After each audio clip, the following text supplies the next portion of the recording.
इस वर्ष में हमारे परम प्रिय बाप दादा ने ये कहा हुआ है कि हमारा विशेष ध्यान, हमारे सामने विशेष लक्ष्य यही रहेगा कि हमारी स्थिति योग युक्त, हमारे कर्म योग युक्त हो, हमारा आहार विहार विचार आचार सभी जैसे योगी जीवन में होता है वैसा होना चाहिए। क्योंकि बाबा ने कहा हुआ है कि बच्चे युक्ति से मुक्ति मिलती है। ये बाबा के सेंट्रल महावाक्य हैं, केंद्रीय युक्ति से मुक्ति मिलती है। वो युक्ति कौन सी है जिससे मुक्ति मिलती है? वो बाबा ने हमें बताया है कि वो योग युक्त होना, यही युक्ति है, इसी से मुक्ति मिलती है। तो सारा जो अपना अध्ययन है, ये पढ़ाई है, स्टडी है, ये इसी बात से संबंधित है कि वो युक्ति हम अधिकाधिक अपने जीवन में कैसे अपनाएं, जिससे विकारों से भी मुक्ति मिले, दुख अशांति रोग शोक इन सब से मुक्ति मिले, जिसे हम जीवन मुक्ति कहते हैं। उसी को ही संक्षेप में कहा गया है कि युक्ति से मुक्ति मिलती है, या बाबा ने कहा है विधि से सिद्धि मिलती है। तो वो विधि क्या है? योग कैसे लगाना चाहिए, आत्मा के स्वरूप में कैसे स्थित हों, परमात्मा से हम अपना कनेक्शन कैसे जोड़ें, संसार में रहते हुए जो सुख शांति में जीवन है उसको जीने की विधि क्या है। जैसे अभी भी बाबा अपने उस दिन की अव्यक्त मुरली में बता रहे थे कि योग एक विज्ञान है, योग एक जीवन की पद्धति है, जीवन का तरीका है, तो यानी विधि है। आजकल पाश्चात्य देशों के लोग भी कहते हैं कि लाइफस्टाइल हमारा कैसा हो, ये एक आवश्यक बात है, इसको जानना।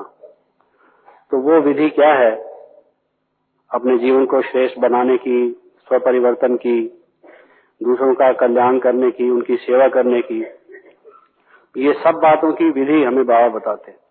हमारा सारा ज्ञान क्या है? एक शब्द में ये विधि है। बोलने की विधि क्या हो? बाबा कहते हैं कम बोलो, मीठा बोलो, धीरे बोलो, ये बोलने की विधि है। कैसे देखो? आत्मा की दृष्टि से देखो, ये देखने की विधि है। ऐसे बाबा ने नेगेटिव थिंकिंग मत करो, पॉजिटिव थिंकिंग करो, ये सोचने की विधि है। तो हर एक बात की बाबा ने विधि बताई है या युक्ति बताई है।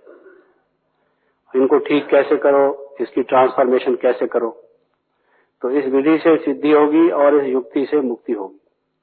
कितना थोड़े से शब्द में बाबा, जिसको कहा जाता है गागर में सागर भरना, वैसे ही सारे ज्ञान को बहुत थोड़े से शब्दों में बताते हैं।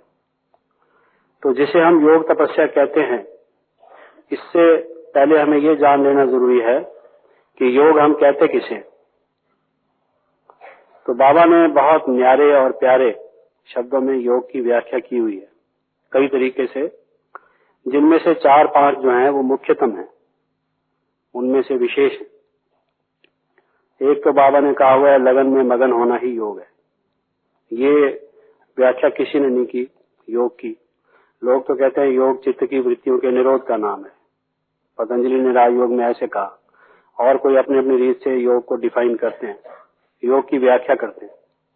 लेकिन बाबा ने क्या कहा हुआ है? लगन में मगन होना ही योग है।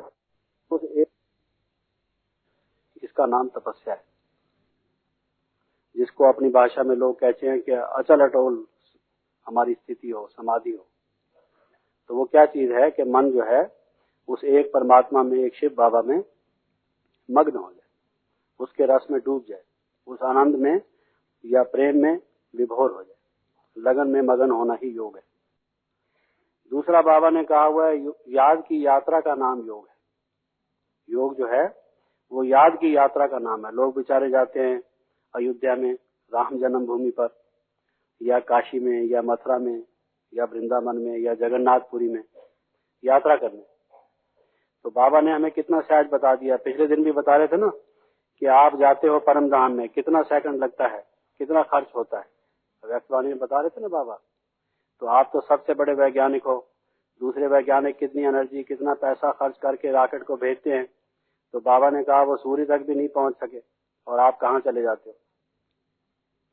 तो वो बाबा ने कहा है एक बहुत ही मधुर शब्द में, बहुत गंभीर है ये बात जो बाबा ने थोड़े से शब्दों में कही है कि याद की यात्रा का नाम ही योग है। ये कहीं किसी ने नहीं कहा।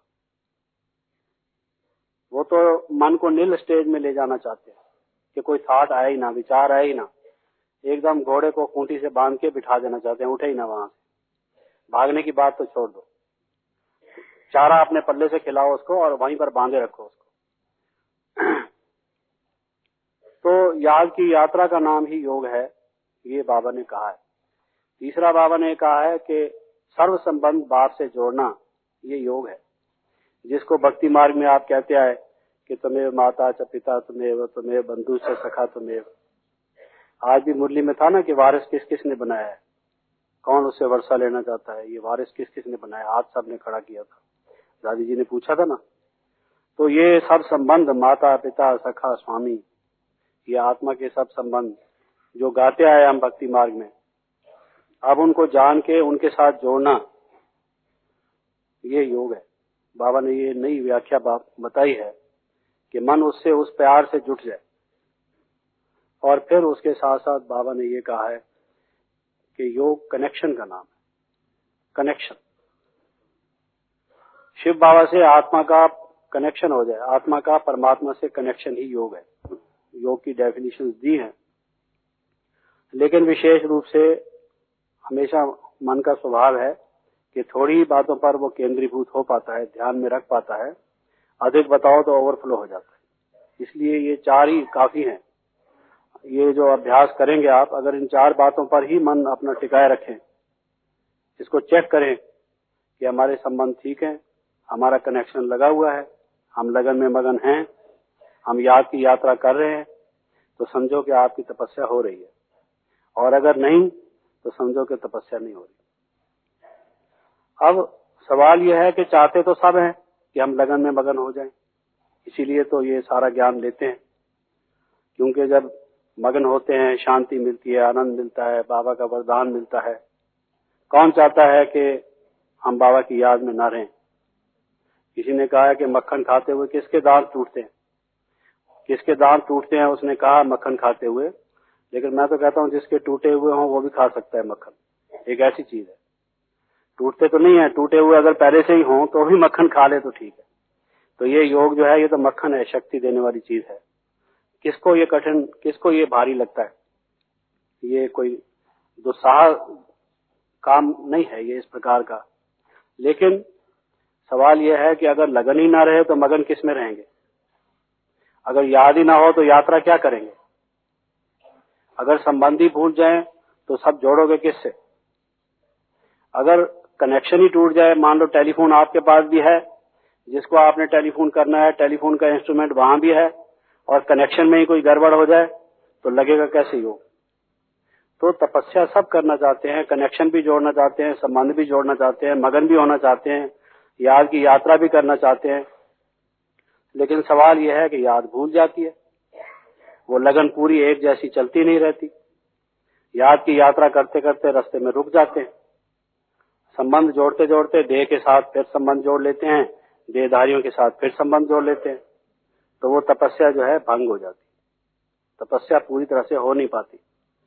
तो ये कैसे किया जाए कि हमारी लगन बनी रहे ताकि हम उसमें मगन हो, हमारी याद स्थिर रहे ताकि हम यात्रा हमारी सफल हो। लोग कहते हैं ना यात्रा आपकी सफल हो, जो टिकट भी मिलता है एयर का या रेल का, आजकल उस पर लिखा रहता है आपकी यात्रा सुखद हो या आपकी यात्रा सफल हो।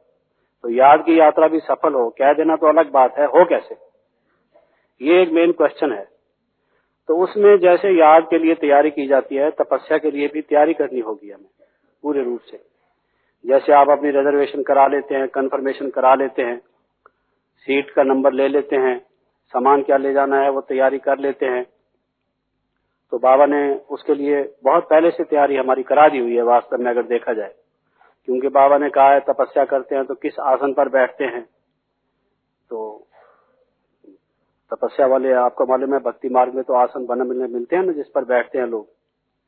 तो हमारा आसन कौन सा है? बाबा ने कहा था पद्म आसन है। पिछले दिन भी कहा कि पद्म आसन का भी नाम है और पद्म जो है पुष्प का भी नाम है, और पद्म पद्मा पद्म कमाई भी होती है। पद्म जो है वो धन की भी गिनती का नाम है। तो पद्म आसन पर आप बैठेंगे तो पद्मा पद्म कमाई होगी, कहा ना बाबा ने व्यक्तवाणी में पिछले दिनों। पहले हम भक्ति मार्ग में देखते थे कि सरस्वती जी कमल पुष्प पर खड़ी हुई हैं या नारायण जी कमल पुष्प पर खड़े हुए हैं, तो हम समझते थे कमल पुष्प तो फिस जाना चाहिए। इतने बड़े कद का भाई या बहन कोई खड़ा हो कमल पुष्प पर, और वो भी पानी पर वैसे का वैसे ही खड़ा हो, 80 किलो का आदमी, और अगर वो खड़ा हो जाए कमल पुष्प के ऊपर तो उसका तो कचूमर निकल जाएगा। तो आश्चर्य होता था ये बात क्या है, माजरा क्या है। तो यहाँ आने से मालूम पड़ा कि ये तो प्रतीक है, सिंबल है कि वो कमल पुष्प के समान उनका जीवन था। जल में रहते हुए कमल जैसे न्यारा रहता है वैसे ही वो खड़े रहे या बैठे रहे, तभी वो कमल जो है वो फिसता नहीं है, क्योंकि ये प्रतीक है। तो वो आसन, और जो हठ योग वाले हैं उन्होंने पद्म आसन अपना निकाल लिया बैठने का। चाहे कोई मोटा आदमी हो, टांग पर टांग चढ़ा भी ना सके, तो उसको भी कहेंगे पद्म आसन करो। तो बाबा ने हमें क्या बताया कि ये मन की या बुद्धि की बात है। पवित्रता पूर्वक हमारा जीवन हो, इस संसार में रहते हुए हम कमल फूल के समान रहें, यही हमारा पद्म आसन है। तो ये बातें सब बाबा ने स्पष्ट की हुई हैं, लेकिन कुछ बातें ऐसी हैं जिससे ये हमारी लगन या हमारी याद या हमारे संबंध या हमारे कनेक्शन ये टूट जाते हैं, तभी वो हमारी तपस्या चल नहीं पाती। तो वो कौन कौन सी बातें हैं और उसके लिए बाप दादा ने टाइम टू टाइम क्या कहा हुआ है, वो जो कुछ मैंने विचार किए हैं वो आपके सामने रखता हूँ। उसमें से सबसे पहले तो आप देखेंगे आलस और अलबेलापन। आलस और अलबेलापन, बाबा ने बहुत मुरलियां इस पर चलाई हुई हैं और कहा है कि बच्चे ये सबसे बड़ा शत्रु है। जब विकारों का भी बाबा कहते थे काम क्रोध लोभ मोह अहंकार, तो बाबा हमेशा कहते थे आलस को क्यों भूल जाते हो। तो कई लोग उसको कहते हैं छठा विकार, तो बाबा कहते हैं नहीं, कई दफा ये पहला विकार बन जाता है, क्योंकि ये दूसरे विकारों को भी छोड़ने में दिक्कत डालता है। क्लास नहीं करोगे आलस के मारे तो 5 विकार भी जाएंगे कैसे। तो आलस एक बहुत बड़ा शत्रु है। और बाबा ने कहा है ये जो विज्ञान वाले हैं वो साधन बनाते हैं, साधनों का प्रयोग देते हैं, और आप लोग क्या करते हैं, आप जो योग रूपी विज्ञान करने वाले हैं साधना करते हैं। तो ये जो साधना है, क्यों साधना कहा गया है? तो योग आसान, लेकिन फिर भी इसको साधना क्यों कहा गया है? क्योंकि इसमें ये तकलीफ देते हैं, ये दिक्कत डालते हैं, रुकावट डालते हैं, आलस अलबेलापन। साधक जो होगा, जो साधना करने वाला होगा, वो आलस को एक तरफ करके सर्दी में, गर्मी में, बारिश में तबीयत कभी ऊंची नीची ठीक होगी, कभी नहीं ठीक होगी, कभी कोई और विघ्न पड़ेगा, तो वो उन सब का सामना करके साधना में कमी नहीं रखेगा। इसलिए इसको बाबा ने साधना कहा। कोई साधन मिलेगा नहीं मिलेगा, अच्छा आज बस नहीं मिली या कोई साधन नहीं मिला तो क्लास ही छोड़ दी या मुरली सुनी ही नहीं, वो साधन नहीं मिला तो साधना करने वाला जो होगा कोई ना कोई रास्ता अपना निकाल लेगा। साधना में जो विघ्न आएंगे उन विघ्नों को विनाश करेगा। तो बाबा ने एक मुरली में कहा था कि लगन में रहोगे तो विघ्न विनाश होंगे। ये बाबा ने फार्मूलाज बताए हुए, जैसे नानी अम्मा दादी अम्मा बताते हैं ना, जुकाम हो तो फलां चीज का काढ़ा पी लिया करो, या फलां गला खराब हो तो बेसन का पूरा बना के खा लो, मिसाल के तौर पे। ये उनके टोटके या नुस्खे होते हैं। तो बाबा की जितनी भी वाणियां हैं साकार में या व्यक्त वाणियां, वो सब बीमारियों की औषधियां हैं। एक एक जो बाबा का वाक्य या महावाक्य है आप देखेंगे वो हमारे मन की किसी न किसी बीमारी के लिए औषधि है। वो जिसको मुरली के आप पॉइंट कहते हैं उनको हम रतन भी कहते हैं। भाई ज्ञान एक खजाना है, धन है, रतन है, लेकिन बाबा कहते हैं ज्ञान औषधि भी है, जड़ी बूटी भी है। तो ज्ञान का आप एक सेंटेंस बोलिए कोई सा भी, किसी भी वाणी में से, तो मैं आपको बताऊंगा ये फलां बीमारी की दवाई है। तो ये जैसे डॉक्टर का मटेरिया मेडिका होता है, एक किताब होती है जिसमें उनको पढ़ाया जाता है कौन सी बीमारी की कौन सी दवाई है। तो ये बाबा ने जितना हमें ज्ञान दिया है ये हमारे मन की जो उल्टी चाल है, टेढ़ी चाल है, जो जन्म जन्मांतर से अनेक हमारे रोग लगे हुए हैं, मानसिक, नैतिक, आध्यात्मिक, उनकी ये औषधियां हैं, अमोघ औषधियां हैं। तो बाबा ने ये एक बहुत सिंपल हमें दवाई, एक टेबलेट, एक कैप्सूल ये बताया हुआ है बहुत सारी दवाइयां बाबा की कैप्सूल फॉर्म में हैं, कई होम्योपैथी की गोलियों की तरह से हैं, कई काढ़े हैं बाबा ने बताए हुए, कई खमीरे हैं, कई माजून हैं। बाबा की जो दवाइयां हैं, कई अर्क हैं, कई शरबत हैं। बाबा की जो अगर आप देखोगे पॉइंट्स जो हैं वो भी भिन्न भिन्न दवाइयों की तरह से हैं। तो इसके लिए बाबा ने क्या कैप्सूल बताया हुआ है विघ्नों को दूर करने के लिए? लगन में रहोगे तो विघ्न दूर हो जाएगा। बाबा का शब्द जो है वो अमोघ है, बाबा का वचन है, आप करके देखो। वो जो लुकमान हकीम था, बहुत बड़ा वैद्य, धन्वंतरी माना जाता है आयुर्वेद में, और लुकमान माना जाता है यूनानी में सबसे बड़ा हकीम जो था यूनानियों का फादर, उनका फादर ऑफ ग्रीक मेडिसिन, वो लुकमान नाम का हुआ है। और जो आयुर्वेद का है धन्वंतरी, आमतौर से कहते हैं कि भाई वो अमृत लाया था, ऐसे बोलते हैं। तो बाबा की जो बात है, उनकी औषधि कभी गलत भी हो सकती है, लेकिन बाबा की जो कही हुई औषधि है, अगर टाइम मिले हम आपको जीवन के अनुभव बताने लगे कि कैसे मान लो हमारे सामने फलां विघन आया और उस विघन में हमने लगन को अपनाया तो वो विघन कैसे चला गया। करके देखिए, किसके जीवन में कोई विघन हो, ठीक तरह से आप निश्चय पूर्वक, ऐसा नहीं कि हिलते रहो, जैसे भक्ति मार्ग में करते हैं, पहले हनुमान की पूजा करेंगे, हनुमान जी बचाओ, हनुमान जी बचाओ, मैं डूब चला हूं, नहीं आया हनुमान जी, फिर कहेंगे राम जी आप आ जाओ, राम जी आप आ जाओ, समझेंगे हनुमान कहीं किसी काम में बिजी होगा, चलो शायद राम के पास फुर्सत हो, उसको बुला लो, हैं? राम जी नहीं आया, फिर किसको बुला लेंगे? किसी और को, कृष्ण जी को, कहेंगे कृष्ण जी आ जाओ, कृष्ण जी नहीं आएंगे, राधिका कोई बुला लेंगे, कहेंगे वो शायद सिफारिश कर दे। तो वो एक में निश्चय नहीं उनका होता ना, क्योंकि उनको पता नहीं परमात्मा कौन है। जब वो जाते हैं अगरबत्ती और धूप लेकर अपने घर में या मंदिर में, जितने देवी देवताओं के चित्र लगे हुए हैं सबको अगरबत्ती सुंघवाएंगे ताकि हर एक के नाक में सुगंधी जाए। ऐसा ना हो कोई देवी देवता हमसे नाराज हो जाए, तो हम खा का ही मुसीबत पड़ जाए, एक को खुश कर बैठे हैं और एक को ही नाराज हो जाए, क्योंकि उनको पता नहीं है नंबरवार पुरुषार्थ अनुसार कौन कौन है। वो सबको ही भगवान समझते हैं, उनको ये मालूम नहीं कि भाई ये डिपार्टमेंटल स्टोर जो हमने बना रखा है सब देवी देवताओं का, इनमें से मुख्य कौन है, देवों का देव परमात्मा कौन है, और हमको तो पता है। और जब हमको मालूम हो गया कि शिव बाबा वही सब देवी देवताओं को भी, जो इस संगम के समय में जब वो अंतिम जन्म में होते हैं अपने साधारण रूप में, सब देवी देवता वही वरदान देकर इन सबको देवी देवता बनाने वाले हैं। और ये सब इन्हीं महावाक्यों पर जितना कोई चला है उतना उसने पद प्राप्त किया है। तो ये फेथ की बात है, अगर आप निश्चय करें लगन से विघन दूर होगा, बिल्कुल 100% गारंटी है कि लगन से विघन दूर होगा, इसमें कोई शक की बात नहीं।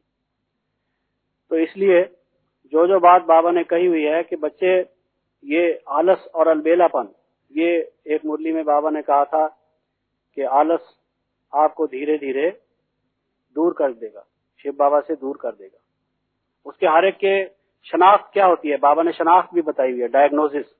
जैसे डॉक्टर लोग जानते हैं ये दवाई आप खाओगे तो आपका गला तो ठीक हो जाएगा, टांगों में हो सकता है शायद थोड़ा ज्यादा दर्द हो जाए, बुरा खराब, इसको बुरा नहीं मनाना, ख्याल नहीं करना, ठीक हो जाएगा। तो क्या क्या उससे होगा और क्या क्या बीमारी के सिम्टम्स होते हैं बाबा ने बताए हुए कि आलस जो है वो धीरे धीरे शिव बाबा से हटा देगा। कैसे हटा देता है? आज आप नहीं उठेंगे योग में, कहेंगे बहुत ठंडी है, आज आप रजाई में प्यार आ रहा है, थोड़ा उसमें लेटे रहते हैं लपेट के, तो कल और पक्का होगा कि फिर हम जब योग लगाएंगे तो अच्छी तरह से 4 घंटे, 2 घंटे की बजाय 4 घंटे लगा लेंगे। आदमी अपने आप को तसल्ली देता है ना, धीरे धीरे वो योग का राशि खत्म हो जाएगा, साधना ही खत्म हो जाएगी, शिव बाबा से ही आप हट जाएंगे, कहेंगे इस चीज में क्या रखा है। तो इसलिए बाबा ने कहा है कि ये जो आलस है ये धीरे धीरे शिव बाबा से दूर कर देगा और दूर करते करते कमजोर कर देगा। नेचुरल है, जब शिव बाबा से योग नहीं लगाएंगे तो कमजोरी आएगी, और जब कमजोरी आएगी तो सब विकार फिर से आना शुरू हो जाएंगे। तो इसलिए एक दिन का भी आलस खतरनाक है, एक दिन का, क्योंकि एक दिन अगर आपने आलस किया तो फिर आदत पड़ जाएगी। कर्म कोई भी किया जाता है तो उसका सबसे बड़ा खतरा ये होता है कि फिर रिपीट करने का मन करता है, और अगर आपने 2 दफा कर लिया, 3 दफा कर लिया तो आदत बन गई। किसी ने कहा है कि धागों का बना रस्सा उसका टूटना मुश्किल, जो आदत हो गई पक्की उसका छूटना मुश्किल। धागा आप तोड़ सकते हो, लेकिन धागों का रस्सा बना लो उसको तोड़ना मुश्किल है। और आदत जो है वो भी कई कर्मों से कई दफा रिपीट करने से आदत पक्की हो जाती है, उसको भी रस्से की तरह से तोड़ना मुश्किल है। तो एक दफा अगर आपने आलस कर लिया, अपनी साधना में विघ्न आना स्वीकार कर लिया, डिफीट मान ली माया से जो सूक्ष्म रूप में आई, तो फिर आपको वो चारों शाने चित कर लेंगे, आदत पड़ जाएगी। आदतों के गुलाम जैसे पहले थे वैसे ही बन जाएंगे। तो कभी भी पहले पहले जब आलस आती है या अलबेलापन आता है, उसका हमें सतर्क रहना चाहिए हमारा दुश्मन कौन है। बाबा ने बताया हुआ आपका कोई भी मनुष्य, नर नारी कोई भी आपका दुश्मन नहीं है। आपके बुरे कर्म, बाबा ने पिछले दिन क्या कहा था, आपके अच्छे कर्म आपका सबसे बड़ा खजाना है, बताया था ना। तो क्या मतलब हुआ कि हमारे जो खराब कर्म है वो सबसे बड़े हमारे शत्रु, हमारा नुकसान वही करने वाले। और ये आलस जो है ये हमें अच्छा कर्म करने से, साधना से, शिव बाबा से मिलने से विघ्न डालता है और विकारों को प्रवेश होने के लिए रास्ता खोलता है। आपको मालूम होगा मोहम्मद गौरी का और राणा भीम सिंह का जब आपस में इतिहास में वो सोमनाथ को लेकर जो लड़ाई हुई थी, उसमें एक व्यक्ति था मंदिर का पुजारी जिसने जाके दरवाजा खोल दिया था। उसने वही सारी हार का कारण बना था और तब से लेके मुसलमानों ने प्रवेश किया और ये देश 1000 साल तक गुलाम, उससे भी ज्यादा गुलाम रहा। तो ये आलस है दुश्मन को दरवाजा खोलने वाला, समझ लो आप। चाहे आपसे ये लड़ेगा नहीं, लेकिन ये दुश्मन को दरवाजा खोल देगा। तो इसलिए लगता बड़ा मीठा है ये, उस वक्त ऐसा लगेगा कोई फर्क नहीं पड़ता, कल से फिर शुरू कर लेंगे। जैसे हम कहते हैं शराब को हाथ नहीं लगाना, अफीम, भंग, चर्स, किसी चीज को हाथ नहीं लगाना। जैसे खराब चीज है शराब, वैसे ही अफीम भी खराब चीज है। तो क्रोध जो है वो एक शराब है, अभिमान जो है वो एक शराब है, अभिमान का नशा है। अगर कोई शराब नहीं पीता, अभिमान करता है, तो समझो वो सूक्ष्म शराब पीता है। वो नहीं कह सकता जी मैं शराब नहीं पीता, क्योंकि उससे भी मनुष्य इंटॉक्सिकेटेड होता है। ऐसे ये जो आलस है ये अफीम है। वो शराब वाला तो ऊंचा ऊंचा बोलता है और आलस वाला कहता है, जो अफीम खाता है वो क्या करता है, नहीं जाता। अफीमची ऐसे बोलता है ना, आलस वाला भी ऐसे ही करता है। तो ये जो आलस है ये एक प्रकार का अफीम है। अगर आप समझते हैं कि हमें अफीम नहीं लेनी चाहिए, तो आलस से दूर रहो हमेशा, ये सबसे बड़ा शत्रु है।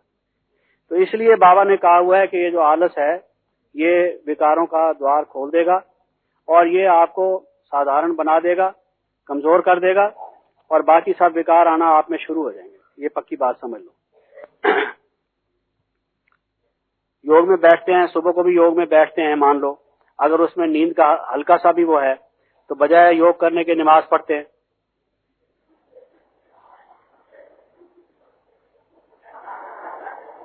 तो योग तो ना पढ़े, योग तो नहीं कर रहे, तो नमाज पढ़ रहे। तो वो जहां पर भी ये बाबा कहता है छठा विकार है सुस्ती, आलस। तो अलर्ट होके, एक्टिव होके, जो कमाई का टाइम है, बाबा कहता है you are at war with maya, माया से आपकी लड़ाई है। अब हमारे सिपाही अगर बॉर्डर पर खड़े हुए हैं दुश्मन का सामना करते हुए, गोलियां चल रही हैं और वो सोए पड़े हैं, पहरेदार ही अगर सोए पड़े हों तो क्या नतीजा होगा आप सोचिए। बैठे हैं योग में और इस समय बाबा से योग लगा के लाइट और माइट लेके सारे संसार को देनी है, तत्वों को भी बदलना है, हमारी इतनी बड़ी जिम्मेवारी है और हम झुटके खा रहे हैं। झटका तो नहीं खाते, झुटका खाते, बात एक ही हो गई। तो उसका ध्यान हम दें कि लाइफ में हमारे वो सुस्ती और अलबेलापन ये ना है। ये तो दूसरा मैं कह रहा था कि अलबेलापन, अलबेलापन का क्या मतलब होता है।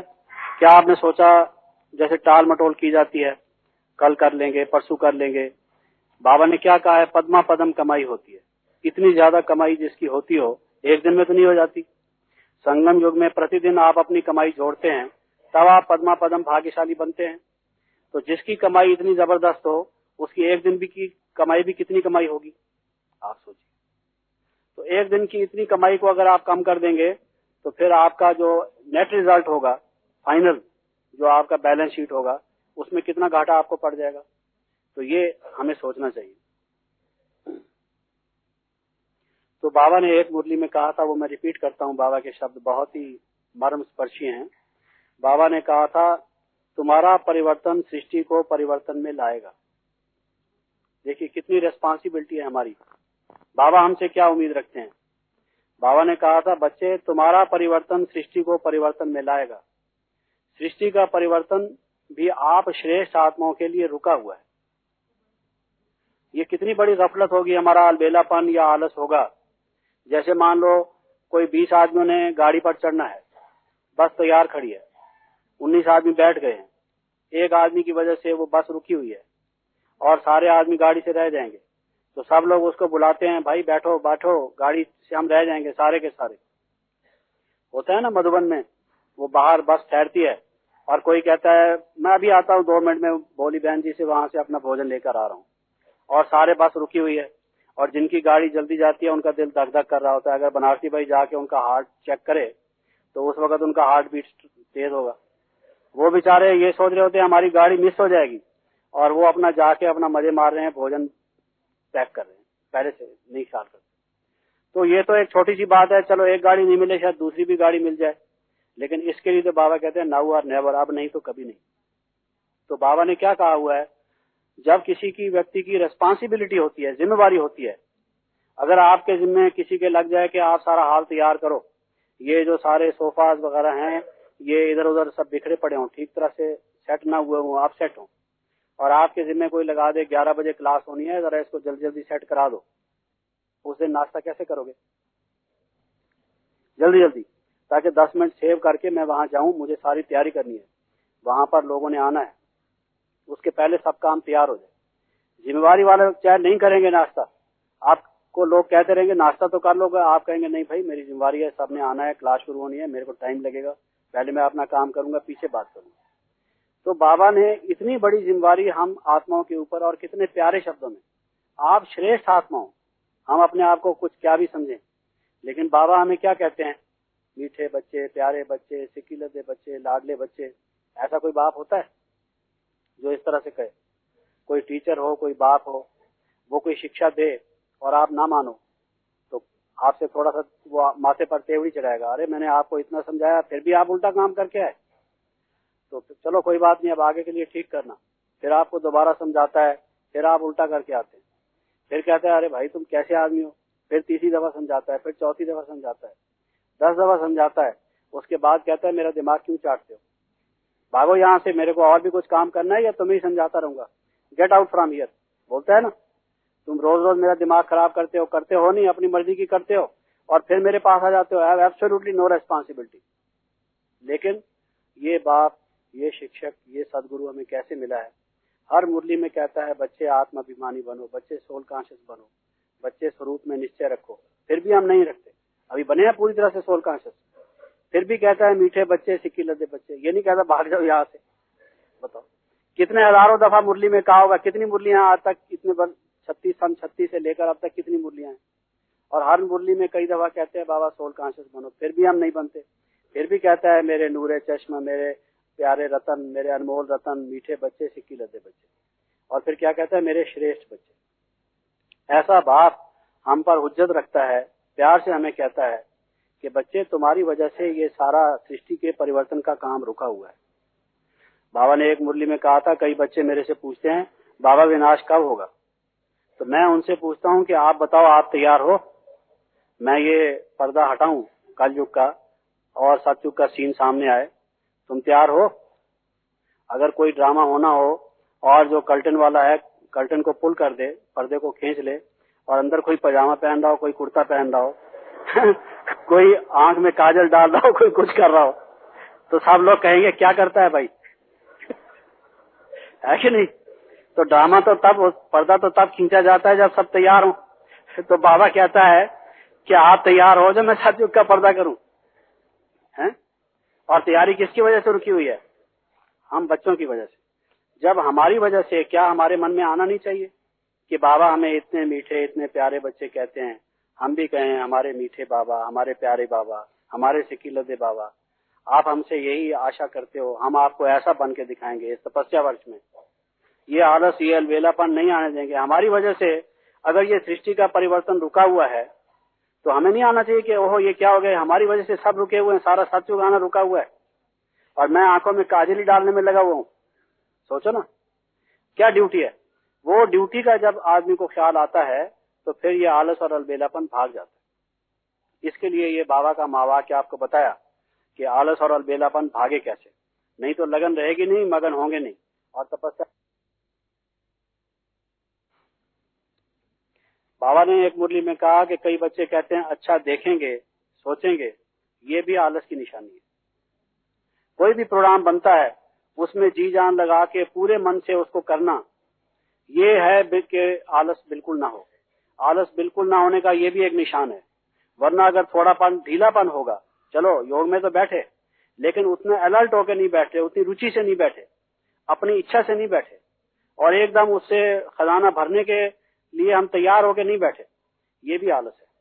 आलस का सिर्फ ये मतलब नहीं कि क्लास में आप नहीं आए या आप आ गए क्लास में अपना हाजिरी लगवा ली, लेकिन बाबा कहते हैं कि अगर उसमें बैठे होने के बावजूद भी मन आपका आलस में है, शरीर तो आप जैसे कैसे घसीट के ले आए, लेकिन अब लाने के बाद आप विराजमान तो हो गए, तशरीफ का टोकरा तो आ गया, उसके बाद आप स्वयं कैसे है, मन आपका कैसा है।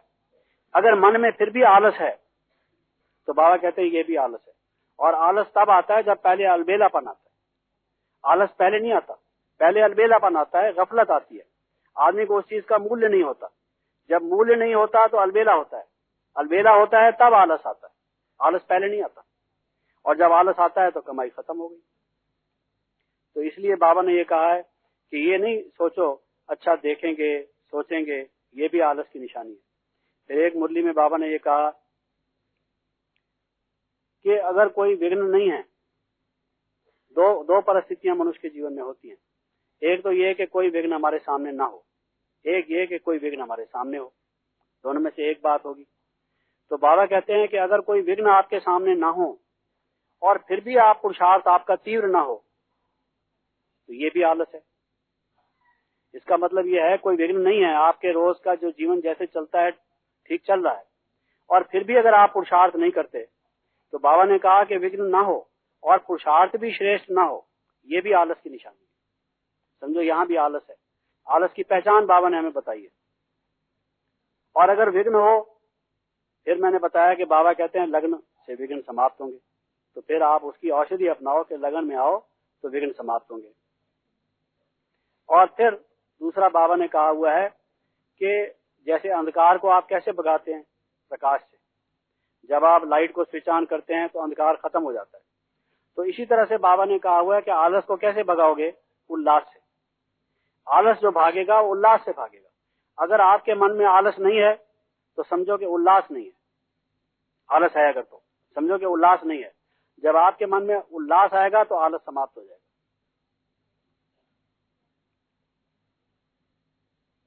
अब उल्लास कैसे है ताकि आलस ना आए हमारे में। उल्लास आएगा तो आलस नहीं आएगा ना। तो उल्लास कैसे है? तो कई दफा जब हम अपने में आत्मविश्वास, सेल्फ कॉन्फिडेंस खो बैठते हैं तो बाबा ने कहा है कि कई दफा कई बच्चे ये सोचते हैं हमारे संस्कार तो चेंज हो नहीं रहे। योग की ज्वाला जो प्रकट होनी चाहिए, जो बिंदु रूप स्थिति हो, बीज रूप अवस्था हो, वो तो हमारी बन नहीं रही। शायद पता नहीं हमारा पार्टी कोई हल्का सा है या डिल्लम डाला है, तो ऐसा सोच के वो अपने में निराशा कर लेते हैं। उससे जो है उल्लास कम हो जाता है। तो बाबा ने मुझे चुना है, ये हमेशा याद रखो कि बाबा ने मुझे चुना है। करोड़ों आत्माओं में से बाबा ने मुझे चुना है। बाबा की सिलेक्शन रॉन्ग नहीं हो सकती। बाबा ने मुझ में उम्मीद रखी है, मैं उम्मीदों का तारा हूं जो बाबा ने कहा हुआ है। ये जब अपने में सोचोगे तब आएगा कि जरूर बाबा के पास मेरे लिए कोई प्लान है, अभी नहीं है तो आगे चल के कुछ कार्य मेरे से होने वाला है। तभी बाबा ने मुझे चुना है, मैं विशेष आत्मा हूं। और फिर बाबा ने कहा है कि ये सोचो कि हम अनेक बार के विजयी हैं। पिछले दिन भी मुरली में था, बाबा ने अव्यक्तवाणी में बाबा कह रहे थे ना कि सब समझते हो कि हमने कल पहले भी ये हम देवी देवता थे, हमने इन विकारों को जीता था। दादी जी कह रही थी कि आप में से जिनको ये होता होगा कि हाँ वही हैं कल पहले वाले जो विजय प्राप्त करने वाले। तो ये हमेशा सोचो कि हम अनेक बार के विजयी हैं और विजयी होके दिखाएंगे। तब आप में कॉन्फिडेंस बिल्डिंग होगी, आप में विश्वास बढ़ेगा अपने में। और जब आप में आत्मविश्वास बढ़ेगा, उल्लास बढ़ेगा। और जब उल्लास बढ़ेगा तो आलस भाग जाएगा। और जब आलस भाग जाएगा तब लगन में मगन होंगे, वो विघ्न समाप्त होगा। ये है उसकी सारी प्रक्रिया। उसके लिए बाबा ने कहा हुआ है। इसके अलावा बाबा ने ये कहा हुआ है कि हमेशा ये सोचो कि मैं आधार मूर्त हूं और उद्धार मूर्त हूं। उधार मूर्त नहीं, उधार लेकर खाने वाले कई होते हैं। उधार मूर्त नहीं, उद्धार मूर्त, दूसरों का उद्धार करने वाला। तो बाबा ने कहा है कि हमेशा ये सोचो कि अब जैसे कोई आधार हो, किसी के ऊपर हम डिपेंड कर रहे हो, वही अगर हमें फेल कर दे तो हम कहेंगे भाई तुम कैसे आदमी हो, हम तो आप पर डिपेंड कर रहे थे, आपने अंत में आके हमारा भट्ठा ही बिठा दिया, हमें गलत धोखे में रखा। तो बाबा कहते हैं कि ये जो सतयुग की सृष्टि है उसके पिलर आप हो। किसी बिल्डिंग के जो पिलर बनाए जाते हैं, अगर वो बिल्डिंग पक्की होनी है तो पिलर्स मजबूत होने चाहिए। तो हम आधार मूर्त हैं और उद्धार मूर्त हैं। अगर अपनी इतनी रिस्पॉन्सिबिलिटी आप सोचेंगे कि हम जो आत्मा हैं सारी सृष्टि में से, सतयुग की सृष्टि के आधार बनने वाले हम लोग हैं और अनेकों का हमारे द्वारा कल्याण और उद्धार होना है, तो फिर हम कैसे सोए पड़े, कैसे हम गफलत में हैं, हम आलस कैसे कर सकते हैं। तो जिसको ये ख्याल होता है अपनी ड्यूटी का, रेस्पॉन्सिबिलिटी का, अपने कंसर्न का, तो वो कार्य करता है। तो ये सोचो हमेशा, फिर आलस भाग जाएगा। दूसरा नेचुरल है, जो आलस करता है, अलबेलापन करता है, उससे सबसे बड़ा जो नुकसान होता है वो ये होता है कि टाइम वेस्ट जाता है। उस टाइम में कोई कमाई तो हुई नहीं, चलो कोई नेगेटिव थिंकिंग और ना हुई, आलस का संस्कार तो पक्का हुआ, लेकिन उसके साथ साथ टाइम वेस्ट गया। तो बाबा ने ये कहा हुआ है, कभी भी आलस अगर आता है तो ये सोचो कि जो समय को मूल्य नहीं देते वो मूल्यवान नहीं बन सकते। जो समय को मूल्य नहीं देते वो मूल्यवान नहीं बन सकते। सतयुग का जो भी देवी देवता हैं पद्मा पद्म भाग्यशाली, बाबा कहते हैं डायमंड जैसे सब चीजों में से ज्यादा मूल्यवान होता है, वो उसके समान गोल्डन एज है, गोल्ड वैल्यूएबल चीज है। और ये जीवन हमारा ब्राह्मण जीवन भी डायमंड के समान है। वो इस वजह से कि हम कमाई करते हैं डायमंड के से भी ज्यादा मूल्यवान। तो समय को अगर कोई मूल्यवान नहीं देता तो वो मूल्यवान नहीं बन सकता। तो अगर ये सोचोगे तो फिर आपको ख्याल आएगा कि मैं उठ के कार्य करूं, ये साधना करूं, योग में रहूं, लगन में मगन हूं, ये मेरा टाइम वेस्ट जा रहा है, मेरा जीवन मूल्यवान कैसे बनेगा। तो इसमें कई दफा बाबा ने कहा कि आपने कौन सा जन्म लिया है, जो जन्म अभी लिया है, जो ब्रह्मा के मुखारबिंद से ईश्वरी ज्ञान से, इसको हम अलौकिक जन्म कहते हैं। अलौकिक जन्म लेके भी लौकिक काम करोगे तो फिर अलौकिक जन्म लेने का फायदा क्या।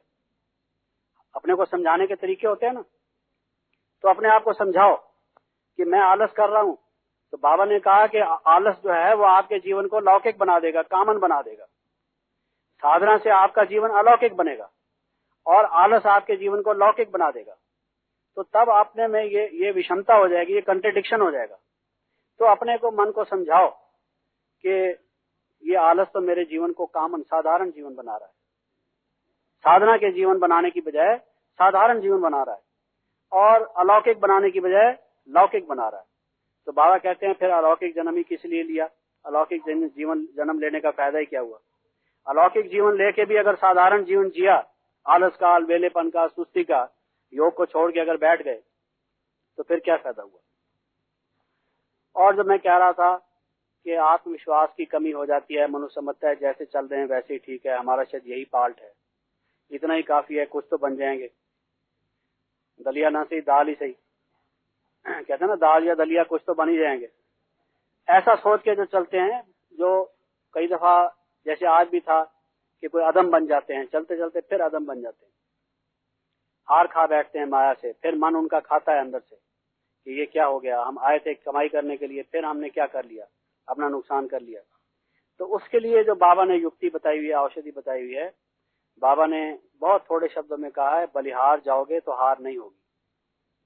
जिनकी हार हो जाती है, किसी भी अपने पुराने संस्कार से हार हो जाती है, तो उसका उपाय बाबा ने क्या बताया हुआ है कि बलिहार जाओगे तो हार नहीं होगी। अगर बाबा पर बलिहार जाओगे, कुर्बान जाओगे, पहले भी एक बार बाबा ने कहा था कि मोहब्बत करोगे तो मेहनत नहीं करनी पड़ेगी। अगर बाबा से प्रीत पूरी जोड़ोगे, बाबा मैं आपका हूँ, बाबा आप मेरे हैं, इतना अपना नजदीकीपन समझोगे, तो बाबा आपकी इतनी मदद करेगा कि फिर आपको जो बार बार ऊपर चढ़ने की मेहनत करनी पड़ती है, फिर गिर जाते हैं, वो नहीं करनी पड़ेगी। बाबा आपको पूरा सहयोग देगा। अगर हार हो जाती है तो समझो अभी बाबा पर पूरी तरह से बलिहार नहीं है। इसलिए बाबा ने सावधान किया है कि बलिहार जाओ तो फिर हार नहीं होगी। और दूसरा बाबा ने कहा था कि पोजीशन छोड़ते हो तो पावर कम हो जाती है। जब विकारों से हारते हैं, हारते क्यों हैं, पावर कम होती है। कोई संस्कार हमारा पुराना खराब, कलयुगी, तमोगुणी, आसुरी, वो प्रबल है, बलवान है, और हमारी पावर उसके सामने कम है, तो हार खा बैठते। तो बाबा कहते हैं कि पोजीशन छोड़ देते हो तो पावर कम हो जाती है। जैसे आज कोई प्राइम मिनिस्टर है, रिजाइन कर दिया, पोजीशन छोड़ दी, फिर उसको कोई पूछेगा? वो पिछले दिन राजू भाई बता रहे थे ना कि ऐसे मिनिस्टर होते हैं, जब मिनिस्टर होते हैं तो लोग उनको सब आके पूछते हैं, सलाम करते हैं, और जब मिनिस्टर नहीं रहते तो कोई भी नहीं पूछता। बता रहे थे ना कि हम ऐसे मिनिस्टर नहीं बनना चाहते, अपना अनुभव सुना रहे थे वो। क्यों? क्योंकि पोजीशन, जब तक कुर्सी है, पोजीशन है, तब तक पावर है। पोजीशन छोड़ी तो पावर खत्म हो गई। फिर उनको कोई प्राइम मिनिस्टर थोड़ी कहेगा, फिर कहेगा एक्स प्राइम मिनिस्टर, भूतपूर्व। फिर तो भूत हो गया ना वो, वर्तमान तो रहा नहीं। तो इसलिए बाबा ने हमें ये समझा दिया हुआ कि अपनी पोजीशन मत छोड़ो। मैं आत्मा हूँ, अपने स्वरूप में टिको। मैं ब्राह्मण हूँ, मैं ब्रह्मा मुखवंशावली हूँ, मैं होनहार देवी देवता हूँ, मैं नर से नारायण बनने वाला हूँ। और बाबा ने कितने टाइटल्स दिए हैं। बाबा ने कहा कि कितने भी टाइटल संसार में किसी के हों, आप जितने टाइटल किसी के नहीं हो सकते, इतने बाबा ने दिए हुए श्रेष्ठ टाइटल। वो अपने सोचोगे तो नशा चढ़ेगा, कुमारी आएगी, मस्ती आएगी, और ये आलस अलबेलापन खत्म हो जाएगा, बेलापन। तो इन चीजों से उमंग और उत्साह बना रहेगा तो लगन में मगन हो सकेंगे। तो इसको बाबा ने भिन्न भिन्न रीत से कहा है। पोजीशन को छोड़ोगे तो पावर कम हो जाएगी, और फिर माया अटैक करके आपको अपने काबू में कर लेगी, इत्यादि। एक मुरली में बाबा ने कहा था कि लकीर से बाहर निकलोगे तो फकीर बन जाओगे। थोड़े थोड़े शब्दों में बाबा कितनी एक रिमार्केबल, एक इतनी महत्वपूर्ण बात कहते हैं। लकीर से बाहर निकलोगे तो फकीर बन जाओगे। तो ये जो बाबा ने लकीर खींच दिया है हमें, हमारे लिए मर्यादा की, श्रीमत की, उसको छोड़ते हैं हम तब फकीर बनते। याद की बजाय फिर फरियाद करने लग जाते, ज्ञान की बजाय फिर भक्ति में आ जाते। इसमें एक तो हम लकीर का ख्याल रखें कि हम लकीर में रहें ताकि फकीर ना बने, लगन में मगन रहें, याद की यात्रा हमारी चलती रहे, संबंध हमारे बाबा से जुटे रहें, कनेक्शन हमारा बाबा से बना रहे, टेलीफोन हमारा खराब ना हो, और ऐसा ना हो ट्रंक कॉल बुक कराना पड़े, बल्कि डायरेक्ट डायलिंग हो। होता है ना आजकल डायरेक्ट डायलिंग, और या हार्ट लिंक जिसको कहा जाता है। जैसे रशिया और अमेरिका का आपस में आबू रोड और आबू माउंट का हमने पहले लिया हुआ था। उसमें क्या होता है कि हर वक्त वो चालू, जिस वक्त भी आप फोन करना चाहें उसी वक्त आपको मिल जाए। जो डायरेक्ट डायलिंग का सिस्टम है वो भी अगर वो बिजी होगा लाइन तो शायद आपको ना मिले, लेकिन ये तो हर वक्त मिल जाए, जिस वक्त भी आपके लिए इजी हो जाए शिव बाबा से कनेक्शन जोड़ना। तो बाबा ने कुछ समय पहले एक मुरली में एक का महत्व बताया था, और तपस्या का विशेष भाव ही यह है कि एक की लगन की मगन में हम मग्न रहें। तो उसमें जो बाबा ने एक का महत्व बताया था, इस ध्यान में रखना होगा। एक तो बाबा ने कहा था एक नामी, एक नामी, उस एक शिव बाबा की याद में रहना, एक की महिमा करना, एक से सब संबंध जोड़ना, एक नामी। जो ज्यादा बाहर मुक्ता में जाना, वाणी में ज्यादा जाना, ज्यादा बखेरों में पड़ना, बल्कि बाबा ने एकांत शब्द का जो हमें अर्थ बताया हुआ है संसार से भिन्न, एक बहुत ही अच्छा, कि अगर ढोल बजते भी हों, आवाज कहीं हो भी सही, तो भी हम उस एक बाबा की याद में टिक जाएं, एक के अंत में चले जाएं। बजते भी हों, आवाज कहीं हो भी सही, तो भी हम उस एक बाबा की याद में टिक जाएं, एक के अंत में चले जाएं। तो ये एकांत है। चाहे बाहर से भीड़ भड़क्का भी हो, लेकिन उसमें होते हुए भी हम अगर अपने मन के पुरुषार्थ से, योग से एक के अंत में टिक जाएं, तो हम अपने एकांत का सेवन कर सकते हैं, बशर्ते के हमारा उस स्थिति से प्यार हो, लगन हमारी ये हो कि हमने वैसा बनना है। तो इसलिए बाबा ने कहा था एकांत प्रिय। तपस्या पूरी ढंग से नहीं हो सकेगी अगर एकांत प्रिय नहीं होंगे। बाहर के लोग जो हैं बाहर मुखी हैं, सब कुछ इंद्रियों के द्वारा वो करते कराते हैं। आप विदेशों में जाएंगे, कुछ ना कुछ करते रहेंगे, उनको को अच्छा पालती मार के बैठोगे तो कहेंगे अच्छा बैठ के फिर क्या करें। वो समझ, उनको अकेला खाली बैठना आता ही नहीं, क्योंकि उसका रस ही नहीं। रेडियो ऑन कर लेंगे, टीवी ऑन कर लेंगे, कुछ इंडोर गेम खेलना शुरू कर देंगे, कोई आइसक्रीम निकाल के खाना शुरू कर देंगे, कोई भाई को दोस्त को बुला के गप लगाना शुरू कर देंगे, कुछ ना कुछ करेंगे। लेकिन ये इससे अलग होके, सब कर्मों से अलग होके और भी कुछ करना होता है, ये विधि उनको नहीं आती। तो बाबा ने हमें ये बताया है एकांत प्रिय बनने का, कि कैसे बैठ के हम अपने एकांत में चले जाएं। और एक रस, एक का महत्व बाबा ने ये भी बताया, एक रस स्थिति। वरना अनेक प्रकार के रस मनुष्य लेता है ना, अभी जूस पी लो, अभी चाय पी लो, अभी टॉफी खा लो, और अभी किसी ने किसी अमेरिकन से पूछा what would you like to have, tea, coffee और आइसक्रीम? कहता है tea right now, coffee after some time, ice cream just before leaving. तो वैसे ही हमारा हिसाब है। जो मनुष्य इंद्रियों के हैं, अभी कुछ सुनने को मन करता है, अभी कुछ खाने को मन करता है, अभी कुछ बात करने को मन करता है, तो इंद्रियों के गुलाम, इंद्रियों के वशीभूत। कहते हैं ना भाई 3 इंच की जबान है या 2.5 इंच की, किसी की छोटी बड़ी होती होगी, और 6 फुट का आदमी और इतनी छोटी सी सिगरेट के गुलाम, या किसी भी जो भी संसार में विषय पदार्थ, विषय भोग हैं, उनके अधीन। तो लेकिन बाबा ने क्या कहा हुआ है, एक रस। ये जो मूड चेंज होते हैं बार बार, मूड चेंज मत करो। अभी नाराज हैं, अभी गुस्से में हैं, अभी टेंशन में हैं, और अभी ओम शांति करो तो कहेंगे ओम शांति, क्योंकि मूड चेंज हुआ है। तो वो मूड बदलते रहते हैं। लेकिन एक रस हमेशा चेहरे पर कर्व, ऐसे नहीं, ऐसे, ये कर्व, तो वो खुशी का हमेशा चेहरा। बाबा कहते हैं यही सर्विस होगी, this is the beauty of your face. तो एक रस अवस्था और एकाग्रता, जो तपस्या का मेन पुरुषार्थ है हमारा, क्या है कि हम बिंदु रूप पर अपने मन को एकाग्र करें, शिव बाबा की याद में मन को एकाग्र करें, अपने स्वरूप में मन को एकाग्र करें। शिव बाबा के जो गुण हैं उनके स्वरूप के मनन करते करते उस रस में टिक जाएं। वो एक रस स्थिति हमारी तभी होगी जब एकाग्रता होगी। और इकोनॉमी, एक नामी पहले मैंने बताया, फिर इकोनॉमी। इकोनॉमी का क्या मतलब कि बचत।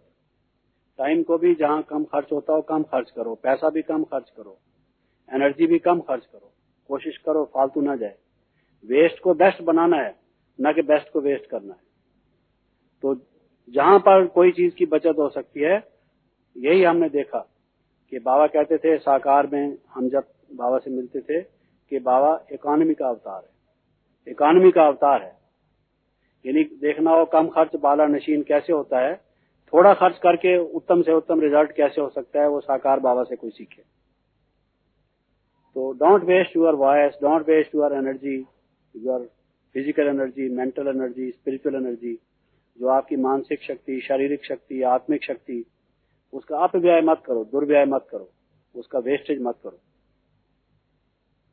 और फिर उसके अलावा एकता, जो अपना दैवी परिवार है उसकी एकता, और मन वचन कर्म की भी एकता हमारी हो। शिव बाबा से भी एक से हमारी कनेक्शन जो होगा वो भी एकता। लोग अनेक में जाते हैं, सरस्वत्याय नमः, ओम नमो शिवाय, ओम नमो भगवते वासुदेवाय, कभी उसका कभी उसका कभी उसका करते रहेंगे, ताकि मैंने कहा ना पहले, कोई देवता नाराज ना हो जाए। लेकिन एकता हमारी उस शिव बाबा से एकता, आपस में भी एकता। संसार में लोग एकता की कोशिश करते हैं, लेकिन उनको विधि नहीं आती, युक्ति नहीं आती कि एकता कैसे हो। तो ये एक का भी रहस्य बाबा ने बताया है, जिसे हमें अपने जीवन में धारण करना है। अब समय भी हो गया है, इसलिए छुट्टी लेता हूँ। ओम शांति।